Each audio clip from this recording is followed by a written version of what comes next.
អភិបាលស្រុកស្ទងអំពីវនីវពលរដ្ឋគ្រប់រូបត្រូវរួបរวมសាមគ្គីគ្នាជាធ្លុងមួយដើម្បីអភិវឌ្ឍនិងការពារប្រទេសពីសត្រូវឈ្លានពាន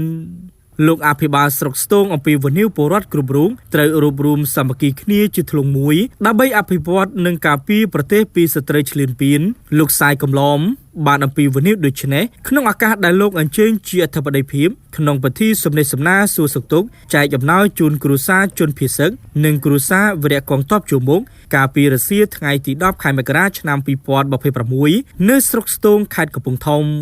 លោកបានសង្កត់ធ្ងន់ថាកាលណាយើងរួបរวมសហការគ្នាបានរឹងមាំមានកម្លាំងសេដ្ឋកិច្ចធំនិងខ្លាំងក្លាជាពិសេសមានកម្លាំងយោធារឹងមាំនិងសភាវុធទំនើប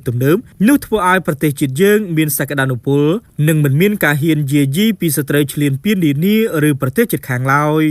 លោកបានបន្ថែមថាខ្មែរគ្រប់រូបត្រូវតែពហិការដាច់ខាតចំពោះទំនិញស៊ីមដើម្បីកាត់បន្ថយឥទ្ធិពលសេដ្ឋកិច្ចនិងយោធារបស់ប្រទេសនេះដែលតែងតែឈ្លានពានប្រទេសខ្មែរជារឿយៗកន្លងមកក៏ដូចជាក្នុងអំឡុងពេលថ្មីនេះជាពិសេសទៀតត្រូវគ្រប់គ្រងលើកកម្ពស់ផលិតផលក្នុងស្រុកដែលជាផលិតផលរបស់កូនខ្មែរដើម្បីសេដ្ឋកិច្ចជាតិយើងរឹងមាំខ្លាំងឡើងទ្វេដងថែមទៀត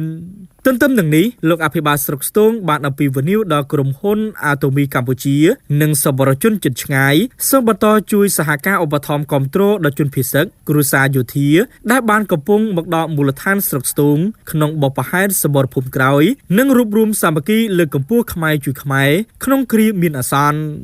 សូមបញ្ជាក់ថាក្នុងអំឡុងពេលសង្គ្រាមឈ្លានពានរបស់សៀមនេះស្រុកស្ទងទទួលបានជនភៀសសឹកប្រមាណជិត 1000 គ្រួសារនិងបានវិលត្រឡប់វិញមួយចំនួនហើយការសួរសុខទុក្ខចែកជូនក្នុងឱកាសនេះគឺមានចំនួន300គ្រួសារដែលជាជំនួយរបស់ក្រុមហ៊ុនអាតូមីកម្ពុជាហើយក្នុងមួយគ្រួសារទទួលបាននៅអង្គ1បេមី1កេសនិងខិត1កញ្ចប់ផងដែរ